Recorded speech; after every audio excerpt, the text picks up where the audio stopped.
Hi friends, फिर से स्वागत है आपके ही अपने यूट्यूब चैनल ट्यूटोरिंग क्लासेस में। आज हम आपके लिए लेके आए हैं संस्कृत के 12 सब्जेक्टिव क्वेश्चन, जो सभी चैप्टर से इम्पोर्टेंट क्वेश्चन का सिलेक्शन किया गया है।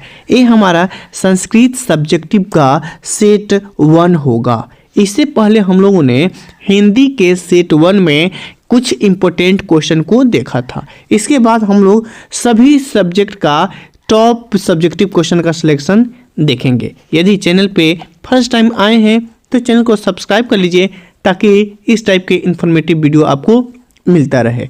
चलिए क्वेश्चन की शुरुआत करते हैं। क्वेश्चन नंबर फर्स्ट है, शैशव संस्कारों पर प्रकाश डालिए। ये हमारे भारतीय संस्कार पाठ से संबंधित है।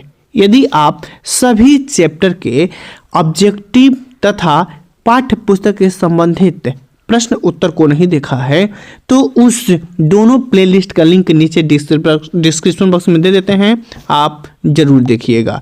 आइए देखते हैं। हमारे पास सबसे पहला सवाल है, शैशव संस्कारों पर प्रकाश डालिए। भारतीय संस्कार के अनुसार शैशव काल के ही कितने संस्कार हैं? 6 संस्कार हैं। कुल संस्कारों की संख्या कितनी है? तो कुल 16 संस्कार है। इस संस्कारों में उस समय यानी कि जब गर्भाधान होता है उस समय गर्भ रक्षा, गर्भस्थ शिशु में संस्कार की स्थापना तथा गर्भवती की प्रसन्नता के प्रयोजन की कल्पना की जाती है। शैशव संस्कारों में क्रमशः जातकर्म, नामकरण, निष्कर्मण, अन्नप्राशन, चूड़ाकरण एवं कर्णभेद ये 6 संस्कार होते हैं शैशव संस्कार में। क्वेश्चन नंबर सेकेंड, वसुधैव कुटुंबकम की अवधारणा जो है क्यों आवश्यक है? क्या आप जानते हैं यह किस चैप्टर से संबंधित है? यह हमारा विश्व शांति चैप्टर से संबंधित है। अब वहाँ पे क्वेश्चन सब्जेक्टिव के साथ साथ ऑब्जेक्टिव में भी पूछा जाता है, अशांति के कितने कारण हैं? तो अशांति के 2 कारण हैं। कौन कौन? द्वेष और असहिष्णुता। अब उसी संदर्भ में एक क्वेश्चन है, वसुधैव कुटुंबकम की अवधारणा जो है क्यों आवश्यक है? तो अशांति का प्रमुख कारण कितने? 2, द्वेष और असहिष्णुता। आज हर देश दूसरे देश की उन्नति या तरक्की देख करके ईर्ष्या की अग्नि से जल रहा है। उसकी उन्नति को नष्ट करने के लिए छल, कपट, प्रपंच आदि का सहारा ले रहा है। आज युद्धों की होड़ में मानवता जो है क्या हो रही है? नष्ट होती जा रही है। और निर्वैर से ही शांति की स्थापना की जा सकती है। अतः परोपकार, सहिष्णुता आदि की धारणा करके ही मनुष्य अशांति को दूर कर सकता है और शांति की स्थापना कर सकता है। अतः वर्तमान समय में वसुधैव कुटुंबकम की अवधारणा जो है आवश्यक है। क्वेश्चन नंबर 3, अलस कथा पाठ से संबंधित है। अलस कथा पाठ के लेखक कौन हैं? विद्यापति हैं। अलस कथा पाठ में वास्तविक आलसियों की पहचान कैसे हुई?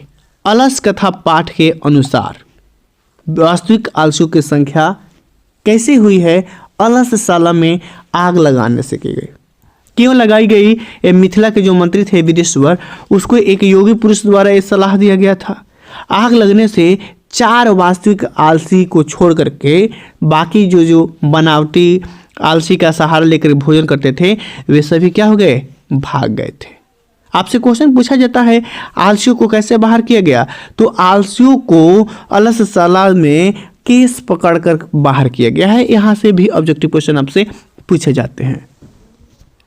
क्वेश्चन नंबर 4 जो है विश्व शांति पाठ से ही संबंधित है। महात्मा बुद्ध के अनुसार बैर की शांति कैसे संभव है? आप स्पष्ट कीजिए। तो महात्मा बुद्ध के अनुसार बैर की शांति जो है निर्वैर, करुणा व मित्रता के भाव से ही संभव हो सकती है। क्वेश्चन नंबर 5, असहिष्णुता का कारण एवं निवारण बताइए। तो देखिए, परस्पर देश की जो भावना है असहिष्णुता को जन्म देती है। इससे आपसी बैर उत्पन्न होती है। स्वार्थ बैर को क्या करता है? बढ़ाता है। स्वार्थ बैर को कौन बढ़ाता है? स्वार्थ। ऑब्जेक्टिव क्वेश्चन भी आपसे पूछा जाता है। और असहिष्णुता का विकृत रूप ले लेती है कौन? स्वार्थ। इसके निवारण का एक और एकमात्र उदाहरण है स्वार्थ का त्याग और परमार्थ यानी कि परोपकार की भावना को जागृत करने से ही ये जो अशांति के कारण जो है ये दूर हो सकते हैं। क्वेश्चन नंबर 6 देखते हैं। नरक के कितने द्वार हैं? नीति श्लोका पाठ से संबंधित है। नीति श्लोका पाठ के लेखक कौन है? विदुर, महात्मा विदुर है, जो विदुर नीति से संकलित है।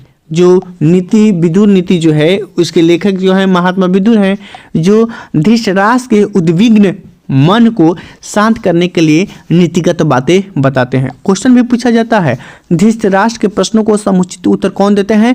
तो महात्मा विदुर। उन्होंने ही बताया है नरक के कितने द्वार हैं। तो नरक के 3 द्वार हैं। कौन?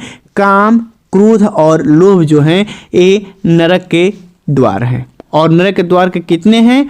वो 3 है। उसी से नीति श्लोक का पाठ से ही संबंधित अगला प्रश्न है, कुल की रक्षा कैसे होती है? तो कुल की रक्षा जो है सदाचार से होती है। विद्या की रक्षा कैसे होती है? विद्या की रक्षा लगातार अभ्यास से होती है। सत्य की रक्षा कैसे होती है? धर्म से होती है। रूप की रक्षा कैसे होती है? मिर्जिया से होती है। ये सभी एक ही श्लोक के आंसर हैं और प्रश्न हैं। प्रश्न संख्या 8 है, राम प्रवेश राम कर्मवीर कथा पाठ से संबंधित है। इससे एक मोस्ट हाईलाइटेड ऑब्जेक्टिव क्वेश्चन आता है, लक्ष्मी किसका वर्णन करती है? तो जो उद्यमी होते हैं, जो परिश्रमी होते हैं, कर्मवीर होते हैं, उसी का लक्ष्मी वर्णन करती है। तो देखिए राम प्रवेश राम की प्रतिष्ठा जो है कहाँ कहाँ दिखी जा रही है। तो राम प्रवेश राम की प्रतिष्ठा जो है अपने गांव, अपने विद्यालय, महाविद्यालय, विश्वविद्यालय के साथ साथ अपने राज्य और केंद्रीय प्रशासन में दिखी जा रही है। सभी जगह उसकी भूमिका महत्वपूर्ण है और सभी जगह अपने कर्म और अपने कर्तव्यों से सबको आकर्षित करते हुए हैं। क्वेश्चन नंबर 9, प्राचीन संस्कृत ग्रंथों में पाटलिपुत्र की ख्याति किस रूप में थी? पाटलिपुत्र वैभव पाठ से संबंधित है। प्राचीन संस्कृत ग्रंथों और पुराणों में पाटलिपुत्र का नाम क्या था? पुष्पपुर या कुसुमपुर था। इस नगर के समीप पाटल पुष्पों का बहुत उत्पादन होता था। संभवतः पाटलिपुत्र शब्द में भी पाटल पुष्पों के पल्लवित होने के कारण, माने सम्मिलित होने के कारण शरद काल में कौमुदी महोत्सव होता था। यह महोत्सव जो है दुर्गा पूजा के अवसर के समान दृष्टिगत था, यानी कि जिस प्रकार हम लोग दुर्गा पूजा का आयोजन करते थे उस समय गुप्त वंश में जो कौमुदी महोत्सव होता था हम लोग की दुर्गा पूजा के भांति सम्मिलित होता था। क्वेश्चन नंबर 10, बीजांका कौन थी और उनका समय क्या था? संस्कृत साहित्य लेखिका पाठ से संबंधित है। यहाँ से भी ऑब्जेक्टिव क्वेश्चन आपसे बहुत ज़्यादा पूछे हैं। वर्तमान लेखिका कौन है? बीजांका कौन थे? मैत्रेयी कौन थे? इत्यादि। और आधुनिक मशहूर कवयित्री कौन है? तो पंडित क्षमा राव। यहाँ से भी आपसे क्वेश्चन बहुत बार पूछा गया है। तो बीजांका जो थी चालुक्य वंश के चंद्रादित्य की पत्नी थी और विजय भिटारिका को ही बीजांका के नाम से जाना जाता है। और इनका समय जो था 8वीं शताब्दी था। कब था? 8वीं शताब्दी बीजांका का काल माना जाता है।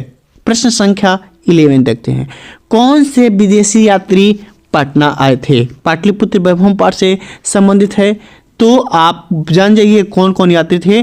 वो थे मेघास्थनीस, फायान, वेनसांग आदि विदेशी यात्री जो है पटना आए थे। इस सीरीज का लास्ट क्वेश्चन देखते हैं, व्याघ्र पथिक कथा के आधार पर हमें ये बताइए कि दान किसको देना चाहिए?